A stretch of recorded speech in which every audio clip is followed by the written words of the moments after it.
Good morning students. आज मैं आपको पाठ 4 भोजस्य उदारता समझाने जा रही हूँ। इस पाठ में राजा भोज की उदारता के बारे में कहा गया है।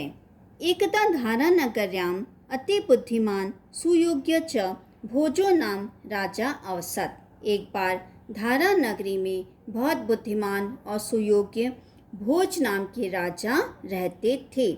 सह स्वपरिश्रमेण बुद्धया च स्वराज्यस्य सुप्रबंधम अकरोत्। उन्होंने अपने परिश्रम और बुद्धि से अपने राज्य का अच्छा प्रबंध किया था। येन तस्य राज्यम समृद्धम अभवत्, जिसके कारण उनका राज्य समृद्ध हो गया था। तस्मिन् राज्ये जना अपि राज्ञा इव सदाचारिणः आसन्। उस राज्य में लोग भी राज्ञा एवं राजा की भांति सदाचारी थे। एतस्मात् एव कारणात् गुणानुरागिभिः धनिभिः अनेके विद्यालया पुस्तकालया च तथा कलाविद्भिः शिल्पिभिः भव्यानि भवनानि मंदिराणि च निर्मितानि। इसी कारण से गुणों का आदर करने वाले, गुणानुरागी भी माने गुणों का आदर करने वाले धनिकों द्वारा अनेक विद्यालय व पुस्तकालय तथा कला प्रेमी, कलाविद भी अर्थात कला प्रेमी कलाकारों द्वारा भव्य भवनों व मंदिरों का निर्माण हुआ। तस्य राज्ये सर्वे जना स्वकर्मणा, उनके राज्य में सभी लोग स्वकर्मणा अपने कर्म, जैसे विद्यार्थिना विद्याभ्यासम, विद्यार्थी विद्या पढ़कर, विद्वांस अध्यापनम, विद्वान पढ़ाकर, संगीतज्ञा संगीतै लोकानां मनांसि हरन्ति स्म, संगीतज्ञ संगीत के द्वारा लोगों के मन को आकर्षित करते थे। सह राजापि स्वप्रजाया हिताय स्थाने स्थाने कूपान चिकित्सालयान धर्मशाला आदय निर्मितवान। उस राजा ने भी अपने प्रजा के हित के लिए स्थान स्थान पर कुएं, चिकित्सालय और धर्मशाला आदि का निर्माण करवाया था। प्रजाया हिताय, प्रजा के हित के लिए, धर्म रक्षका, धर्म के रक्षक, धर्म का, त्यागस्य च गौरवम राज्ये प्रसारयन्ति स्म, धर्म और त्याग का गौरव राज्य में प्रचार प्रसार करते थे। भोजस्य राज्ये कोऽपि दुराचारी न आसीत्, राजा भोज के राज्य में कोई भी दुराचारी नहीं था। अस्मात् कारणात् कस्यापि किमपि भयं न आसीत्, इसी कारण से किसी को भी किसी से भय नहीं था। तस्य शासने सर्वेषां जनानां जीवनस्य लक्ष्यम् अत्युच्चम् आसीत्, उनके शासन काल में सभी लोगों के जीवन का लक्ष्य अत्यधिक ऊंचा था। तेषां जनानां स्वकर्मणि निष्ठा ईश्वरे विश्वास च दृढ़ो आस्ताम्, इससे उन लोगों की अपने कर्म में निष्ठा और ईश्वर में पक्का विश्वास था। बच्चों, मैं फिर से पहले पैराग्राफ का अर्थ समझा रही हूँ। एकदा धारा नगर्याम अति बुद्धिमान सुयोग्य च भोजो नाम राजा अवसत। एक बार धारा नगरी में बहुत बुद्धिमान और योग्य भोज नाम के राजा रहते थे। स स्वपरिश्रमेण बुद्धया च स्वराज्यस्य सुप्रबंधम अकरोत्। उन्होंने अपने परिश्रम और बुद्धि से अपने राज्य का अच्छा प्रबंध किया था। येन तस्य राज्यम समृद्धम अभवत्, जिसके कारण उनका राज्य समृद्ध हो गया था। तस्मिन् राज्ये जना अपि राज्ञा एव सदाचारिणः आसन्। उस राज्य में लोग भी राजा की तरह ही सदाचारी थे। एतस्मात् एव कारणात् गुणानुरागिभिः धनिभिः अनेके विद्यालया पुस्तकालया च तथा कलाविद्भिः शिल्पिभिः भव्यानि भवनानि मंदिराणि च निर्मितानि। इसी कारण गुणों का आदर करने वाले धनिकों द्वारा अनेकों विद्यालय व पुस्तकालय तथा कला प्रेमी कलाकारों द्वारा भव्य भवनों व मंदिरों का निर्माण करवाया गया।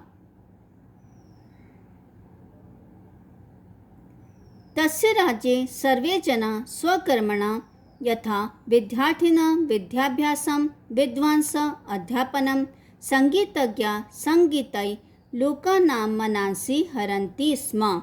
उनके राज्य में सभी लोग अपने कर्म से, जैसे विद्यार्थी विद्या पढ़कर, विद्वान पढ़ाकर, संगीत जानने वाले संगीत से लोगों के मन को आकर्षित करते थे।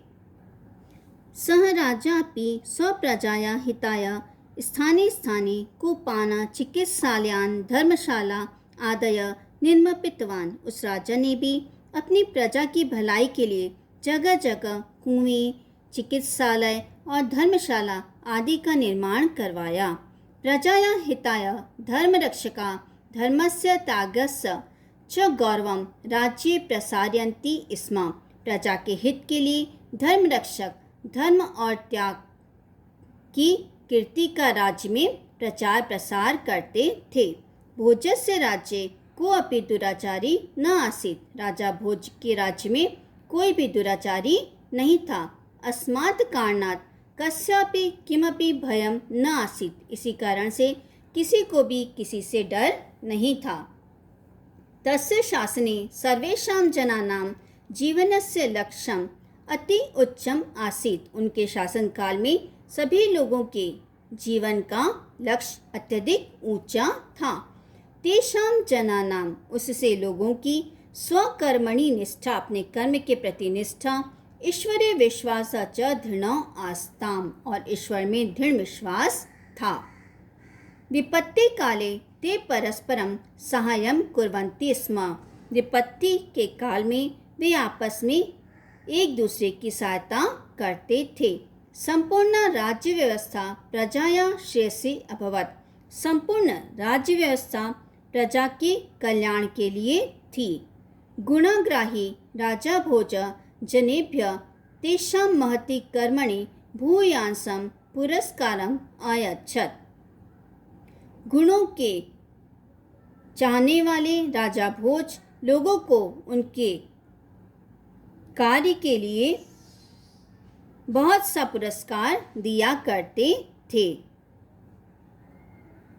सेकंड पैराग्राफ फिर से समझा रही हूँ। विपत्ति काले ते परस्परम सहायं कुर्वन्ति स्म। विपत्ति काल में वे एक दूसरे की सहायता करते थे। संपूर्ण राज्य व्यवस्था प्रजाया श्रेयसी अभवत्। संपूर्ण राज्य व्यवस्था प्रजा के कल्याण के लिए थी। गुणग्राही राजा भोज जनेभ्य तेषां महति कर्मणि भूयांसं पुरस्कारम अयच्छत्। गुणों के कद्रदान राजा भोज लोगों को उनके महान कार्य के लिए, भूयांसम का अर्थ होता है अधिक, पुरस्कार देते थे। एकदा तस्य मंत्री अचिन्त्यत् एवं निरन्तरम् औदार्येण धनदानेन तु कोशं शीघ्रं क्षयं गमिष्यति। एकदा अर्थात एक बार उनके मंत्री ने सोचा कि इस प्रकार निरंतर औदार्येण दान देने से, उदारता से, तो उनका खजाना तो शीघ्र ही खाली हो जाएगा। क्षयं गमिष्यति अर्थात शीघ्र ही खाली हो जाएगा। यदि अहम साक्षात निवेदनम करोमि, यदि मैं साक्षात निवेदन करता हूँ, तर्हि कदाचित राजा मायम क्रुध्येत इति, तो कदाचित राजा मुझसे क्रोधित हो जाएं या मेरे ऊपर क्रोधित हो जाएं। अतः मंत्री एकम श्लोक पादम लिखित्वा राजम भक्त्या प्रणमन अवदत्। इसलिए मंत्री ने एक श्लोक का एक पद लिखकर राजा को प्रणाम करते हुए, भक्तिपूर्वक प्रणाम करते हुए कहा, आपदार्थम धनम रक्षित। आपदा अर्थात संकट के लिए धन की रक्षा करनी चाहिए। राजा इदम श्रुत्वा मंत्रिणम अपृच्छत्। राजा ने यह सुनकर मंत्री से पूछा, श्रीमत् आपदा कुतः? श्रीमान आपदा कहाँ है, संकट कहाँ है? मंत्री पुनः अनिवेदयत्। मंत्री ने फिर से निवेदन किया, कदाचित चलिता लक्ष्मी, कदाचित लक्ष्मी चली जाए, क्योंकि लक्ष्मी तो चंचल होती है। तत् श्रुत्वा राजा श्लोकम पूर्ण कुर्वन् अकथयत्। उसको सुनकर राजा ने श्लोक को पूरा करते हुए कहा, संचितार्थो अपि नश्यति। संचित करने पर भी नष्ट हो जाएगा, अर्थात संचित किया हुआ धन भी नष्ट हो जाता है। एतत् श्रुत्वा मंत्री तस्य औदार्येण प्रभाविता अभवत्। यह सुनकर मंत्री उनकी औदार्येण अर्थात उदारता से प्रभावित हुआ एवं राज्य तदनुकूलमेव व्यवस्थाम अकरोत्। और राज्य को उनके अनुसार ही प्रबंध करने लगा। थर्ड पैराग्राफ फिर से समझा रही हूँ। एकदा तस्य मंत्रिम अचिंत्यत एवं निरंतरम औदार्येण धनदानेन तु कोश शीघ्रम क्षयं गमिष्यति। एक बार उनके मंत्री ने सोचा कि इस प्रकार तो निरंतर उदारता से और धन दान करने से खजाना तो शीघ्र ही खाली हो जाएगा। यदि अहम साक्षात निवेदनम करोमि तहि कदाचित राजा मह्यं क्रुध्येत इति। यदि मैं साक्षात निवेदन करूँगा तो शायद राजा मेरे ऊपर क्रोधित हो जाएं। अतः मंत्री एकम श्लोक पादम लिखित्वा राजन भक्त्या प्रणमन अवदत्। इसलिए मंत्री ने एक श्लोक लिखकर, श्लोक का एक पद लिखकर राजा को भक्तिपूर्वक प्रणाम करते हुए कहा, आपदार्थम धनम रक्षित। आपदा के लिए धन की रक्षा करनी चाहिए। आपदा अर्थात संकट। राजा इदं श्रुत्वा मंत्रिणम अपृच्छत्। राजा ने यह सुनकर मंत्री से पूछा, श्रीमत् आपदा कुतः? श्रीमान संकट कहाँ? मंत्री पुनः अनिवेदयत्। मंत्री ने फिर से निवेदन किया, कदाचित चलिता लक्ष्मी। कदाचित लक्ष्मी चली जाए, क्योंकि लक्ष्मी तो चंचल होती है। तत् श्रुत्वा राजा श्लोकम पूर्णम कुर्वन् अकथयत्। उसको सुनकर राजा ने श्लोक को पूरा करते हुए कहा, संचितार्थो अपि नश्यति। संचित करने पर भी, इकट्ठा करने पर भी नष्ट हो जाएगी। एतत् श्रुत्वा मंत्री तस्य औदार्येण प्रभाविता अभवत्। यह सुनकर मंत्री उनकी उदारता से प्रभावित हुआ एवं राज्य तदनुकूलमेव व्यवस्थाम अकरोत्। और राज्य का उनके अनुसार ही, उनके आदेश के अनुसार ही प्रबंध करने लगा।